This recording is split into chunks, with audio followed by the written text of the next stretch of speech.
Bom, pessoal, nessa aula eu vou mostrar para vocês como que trabalha com lista, né, no Kotlin. O Kotlin, ele tem basicamente dois tipos de lista, tá? Que é o list of, tá?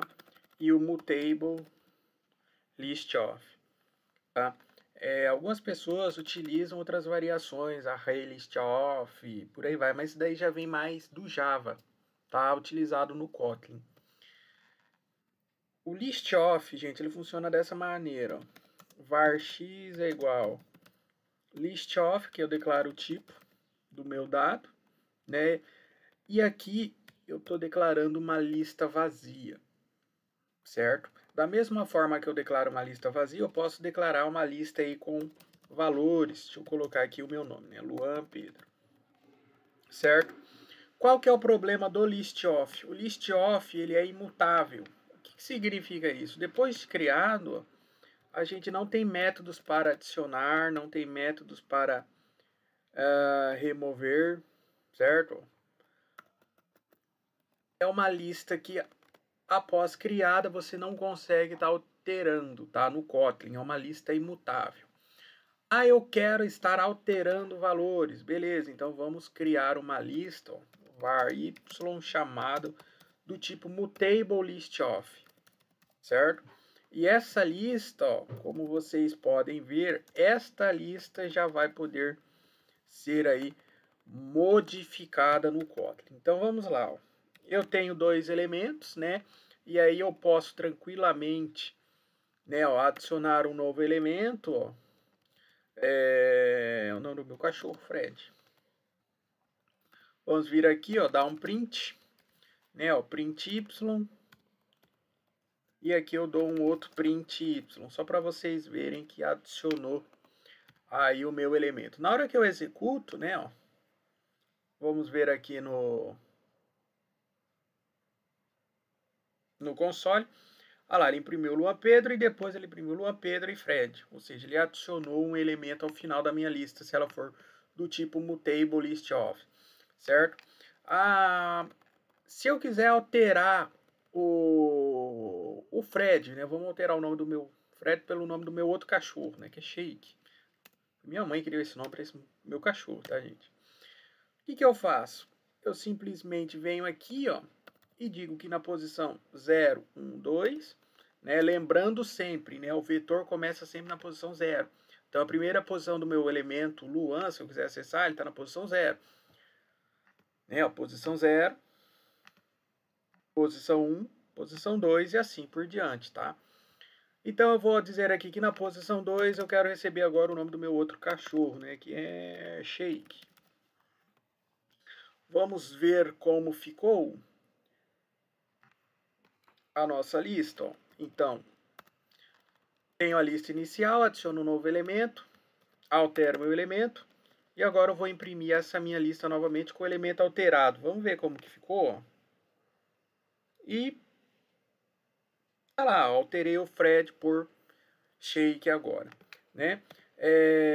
E se eu quiser, né, percorrer os meus elementos da lista, né? Como que eu posso estar fazendo, né? Eu posso chamar aqui meu vetor y.forEach, tá utilizando essa notação aqui do it, né? Essa scoped function.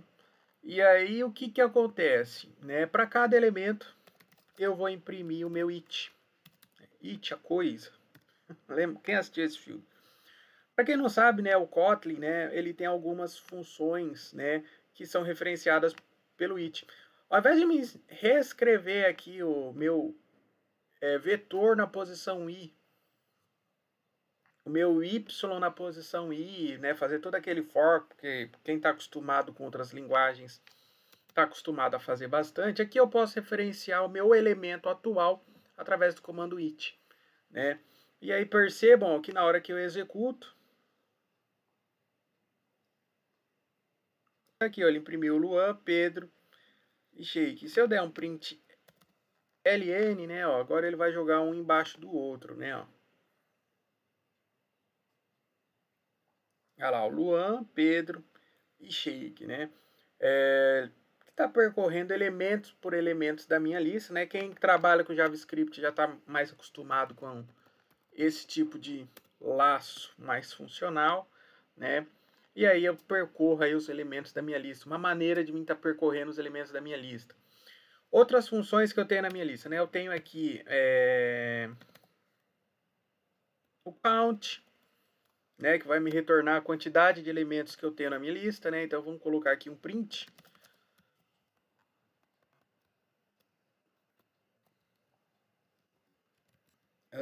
Colocar um /n.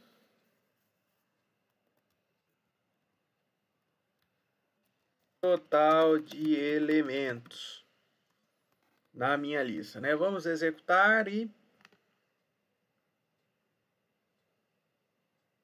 tá aí o total de elementos. Eu tenho 3 elementos: Luan, Pedro e Fred aí. Na minha lista, no caso aqui eu declarei de string, mas poderia ser de qualquer outro tipo de dado, né?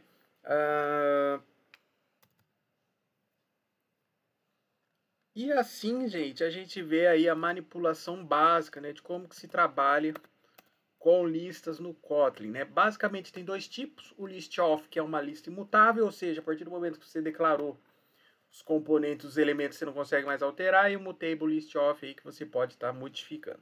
Outros tipos, gente, vocês podem ver aí em vários locais sendo utilizados, ArrayList e tudo mais.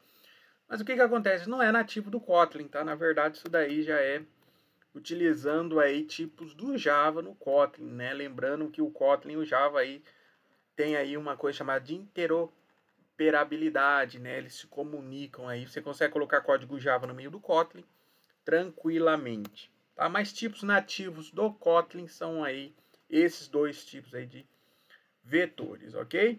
Deixa eu ver quantos minutos foram. 7 minutos. Beleza, e assim eu finalizo essa nossa live mostrando aí para vocês. Faltou a função de remover, né? Vamos remover agora aqui o Fred. Então, i ponto, eu posso estar vindo aqui e digo que eu vou remover o elemento da posição 2, né? Na hora que eu dou aí um novo for each, ó, percebam que agora não vai estar mais o shake, né? O meu cachorro, ele foi removido. Olha lá, agora apareceu apenas o Luan e apareceu o Pedro, beleza? Então, nos vemos aí na nossa próxima aula. Só uma coisinha aqui, ó. Tem a contains também, né? Ó. E aí eu verifico se eu tenho algum elemento, né? Então, sei lá, contains Luan. Vamos fazer aqui um val x é igual a isso daqui. X não foi, x teste. Por que o x não foi? O x não foi porque eu já declarei ele aqui em cima, né? Posso declarar 2 vezes variável. Então, declarei aqui o teste. Vamos dar aqui um print no valor do teste.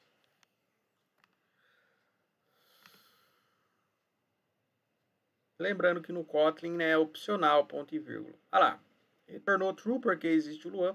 Se eu coloco Luan 2, né, e executo,